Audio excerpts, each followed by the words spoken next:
Boeing 787 के engine बंद किए नहीं बल्कि बंद कराए गए थे। जी हां, हम आपको जो एक्सक्लूसिव खबर दे रहे हैं उसके पीछे तथ्य भी है और आपसे अनुरोध है कि आप इसको शेयर करें, क्योंकि बहुत सारी जिंदगियों का सवाल है।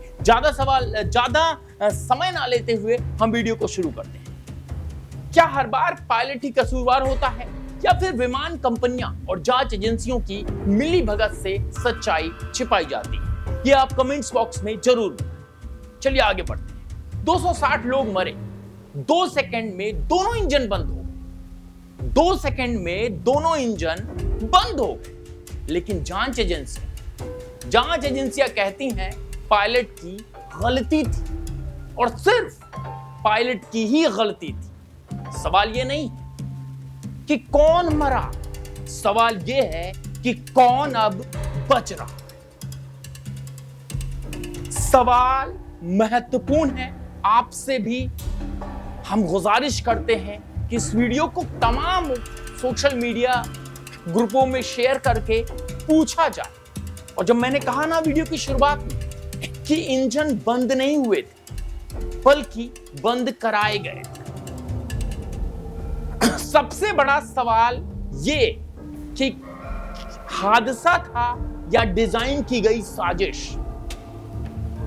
बहुत सारे लोग सोच रहे होंगे कि बहुत सारे एक्सपर्ट्स हैं वो इस बात को नहीं कर रहे हैं, लेकिन एक एक करके जब तह खुलेगी तो आपको खुद समझ में आ जाएगा। अहमदाबाद के आसमान में उड़ा भारत का ड्रीम लाइनर, लेकिन कुछ सेकंड में ही दोनों इंजन बंद हो गए। 12 जून की वो दोपहर एयर इंडिया फ्लाइट A171, 260 जिंदगियां, जी हां 260 जिंदगियां। 12 जून की सुबह एयर इंडिया फ्लाइट A171, माफ कीजिएगा दोपहर, 260 जिंदगियां और महज 80 सेकंड के भीतर दोनों इंजन डेड हो गए। लगता नहीं है ये सबके में दिमाग में चल रहा है। जांच एजेंसियों की रिपोर्ट आई, इंजन बंद हुए क्योंकि फ्यूल कट ऑफ स्विच दबा दिए गए। लेकिन सवाल यह है, क्या कोई पायलट रनवे छोड़ते ही जानबूझकर दोनों इंजन बंद कर देंगे? और अगर नहीं तो क्या सिस्टम ने ऐसा करने से रोका? रिपोर्ट कहती है पहले इंजन का स्विच दबा, ठीक 1 सेकंड बाद दूसरा और इंजन बंद। कॉकपिट वॉइस रिकॉर्डर में पायलट पूछ रहे हैं तुमने फ्यूल क्यों कट किया? दूसरे पायलट कह रहे हैं मैंने नहीं किया। लेकिन इस संवाद में छुपा है वो राज जिसे जांच एजेंसियां दबा रही हैं।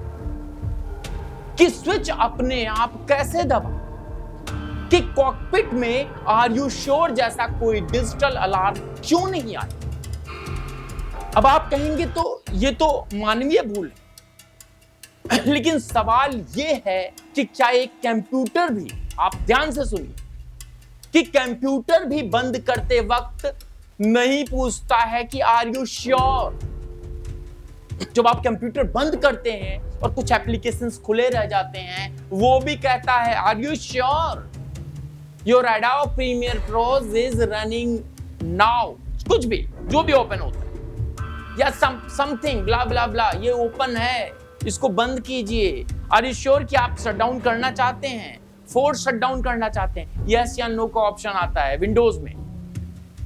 और बोइंग 787 जैसे आधुनिक ड्रीम लाइनर में इतना खतरनाक स्विच एक्सीडेंटल दब जाए और कोई सिस्टम अलार्म ना दे, डिजाइन की चूक नहीं तो और क्या है?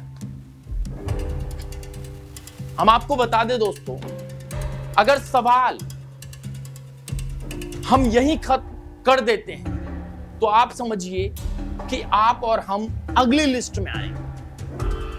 लेकिन अगला बड़ा सवाल और भी खतरनाक है, और सवाल यह है क्या ये डिजाइन की खामी है या जानबूझकर रखा गया खतरा? और सबसे अहम, क्या जांच एजेंसियां इन कंपनियों से मिली होती हैं? 2018 में FAA ने बोइंग को एडवाइजरी दी थी इन स्विचेस पर सुरक्षा डिजाइन बेहतर करो, लेकिन बोइंग ने कुछ नहीं किया और ना ही FAA ने। जी हां, बोइंग ने कुछ नहीं किया और ना ही FAA ने अनिवार्य यानी कि मैंडेटरी आदेश जारी किया, कोई मैंडेटरी आदेश जारी किया।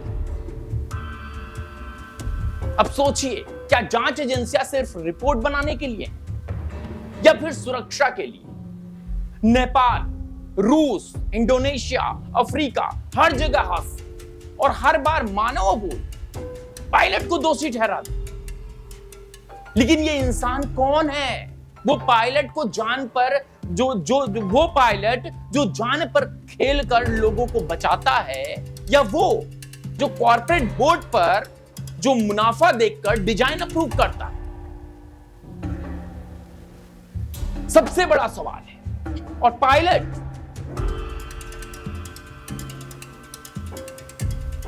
जो ये लोग डिजाइन अप्रूव करने के लिए बैठे हैं और इसे देखकर डिजाइन अप्रूव करते हैं, पायलट यूनियन ALPA और ICPA ने रिपोर्ट को क्या किया है? रेकलेस एंड अनफाउंडेड बताया।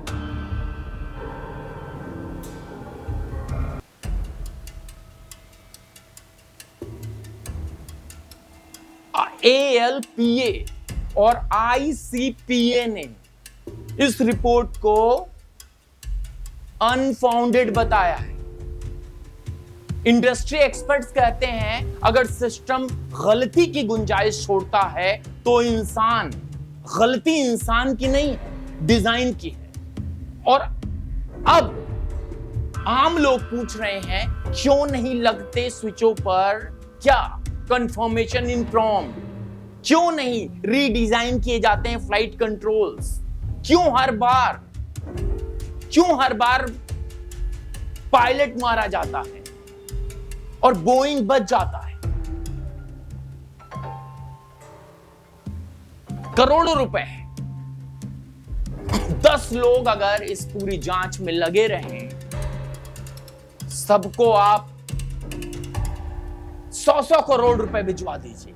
सोच रहे होंगे कि 100 करोड़ रुपए तो इतनी बड़ी रकम है भैया, हम तो गिनते गिनते थक जाएंगे।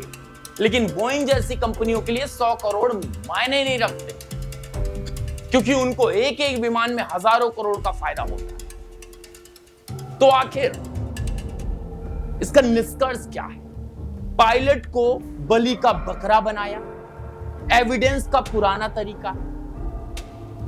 लेकिन आज की तकनीक में ऐसी चूक का कोई बहाना नहीं चलता। और अगर फिर भी डिजाइन में चूक है तो सवाल उठता है, क्या विमान कंपनियां और जांच एजेंसियां एक ही टीम के दो हिस्से हैं? आप इस सवाल का जवाब नीचे कमेंट्स में दें। और अगर आप चाहते हैं कि हम इस सच्चाई को संसद तक लेकर जाएं, तो इस वीडियो को शेयर कीजिए और चैनल को सब्सक्राइब जरूर कीजिए। अगली बार जब आप प्लेन में बैठें तो याद रखिए, उड़ता है वो जो सिस्टम पर भरोसा करता है, लेकिन गिरता है वो जो सिस्टम की गलती का शिकार होता है। बने रहिए, बहुत बहुत।